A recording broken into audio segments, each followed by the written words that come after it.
All right, guys, welcome back. This is part 2 of my journey. Please make sure if you haven't watched part 1 that you click the link below. This video won't make sense if you didn't watch part 1. So this is part 2 of my journey. This is the second surgery that I had. This is about my lumpectomy and going into my lymph nodes and looking into all that stuff and then finding out the results. Please stay tuned. And this is it. You guys should be all caught up now, and here is part 2. These are the steps that followed after the results of my biopsy. So the first imaging that I had in my journey was an MRI at the request of my surgeon. It is something constantly contemplated by a number of doctors. Some doctors only want a mammogram, others believe in an MRI scan. Mine did, and because I had dense breasts, Dr. Plazik encouraged my MRI. Now you're telling me I have to go and have another surgery, a lumpectomy. Lumpectomy surgeries actually show that they're more effective in going back in the exact site of where the mass was found and cutting out some of the breast tissue. We're also checking into your lymph nodes. Your lymph nodes are literally in your armpit area. In this segment, I'm showing you where your surgeon will go into your armpit area and test those nodes out to see if any other cancer cells have passed from your boob and into that region. That is how they will determine if cancer could possibly be anywhere else in my body. I feel that moment, this is really going to determine what the rest of my life is going to be like. This is the surgery that determines if I had to do chemo.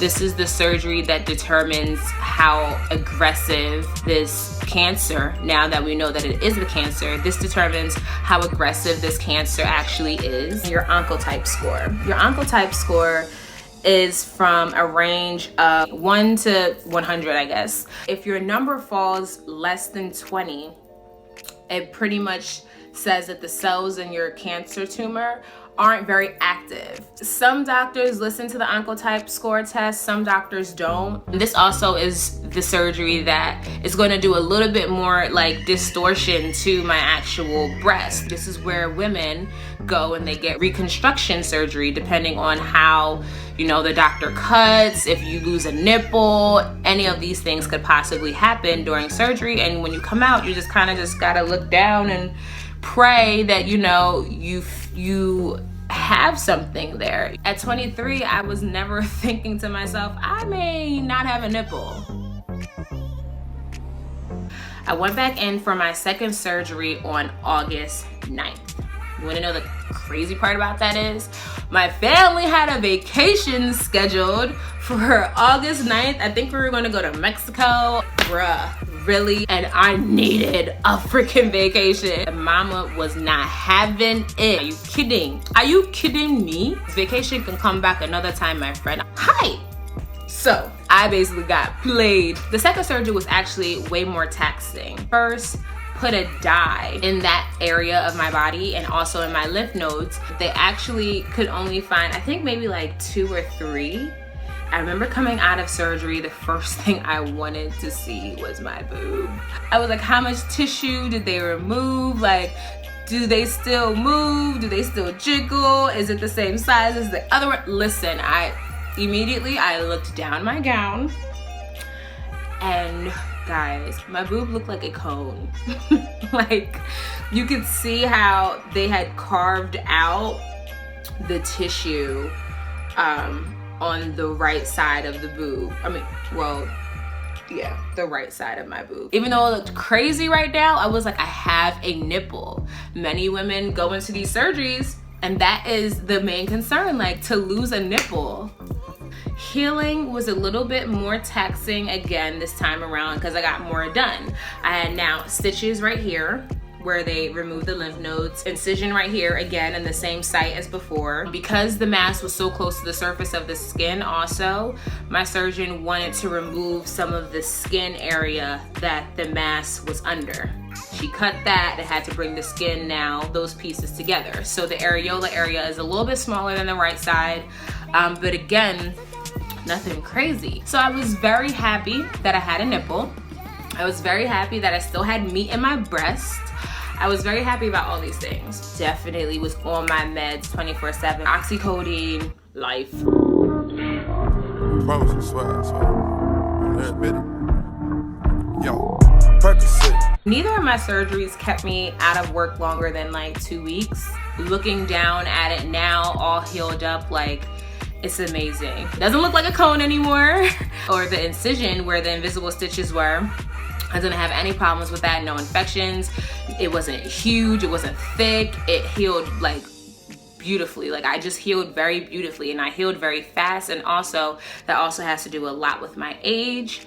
But it was just, I love her. I love you, Dr. Catherine Plazik. I heart you. On August 19th, this is now, what, 10 days after my surgery, I got a phone call from my actual surgeon. We didn't find any traces of any other cancer cells in your lymph nodes.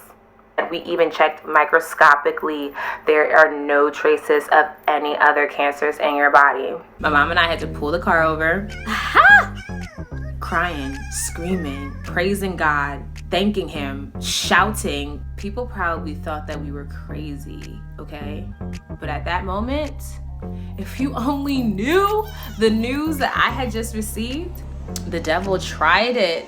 Victory was won at that very moment. That feeling still till today gives me goosebumps. It gives me such goosebumps, because it honestly was the moment that it was like, I love my God, and I already knew that this had to be a test. Like, this had to be a test of my life. Not that I did anything wrong or that I deserved this, but this was going to be my testimony, and this was a test. This was a test to see how strong my faith really was, and we passed it with flying colors.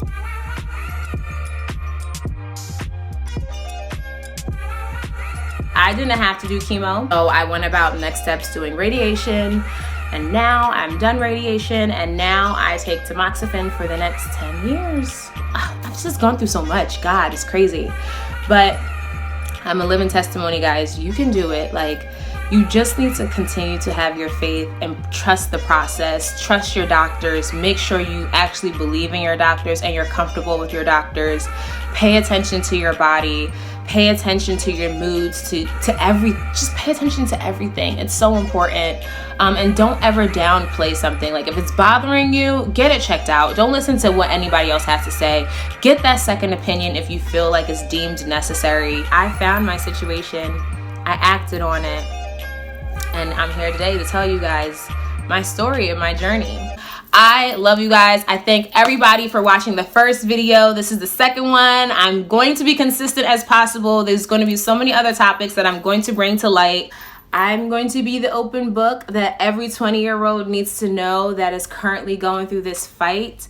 I'm telling you that you will be all right. It'll be fine, and it'll just be honestly another chapter in your book of life. Like, just a crazy chapter. The plot twist is ridiculous, but it'll be perfectly fine because we're going to get through it together. And if you haven't already, please make sure you subscribe, like, and you can comment below. If I skimmed over something too fast in my part 1 and my part 2, please let me know down below. I also have an email address. I will put that on the screen too if you just want to have, like, you know, private conversations with me. Just notify me. Let me know.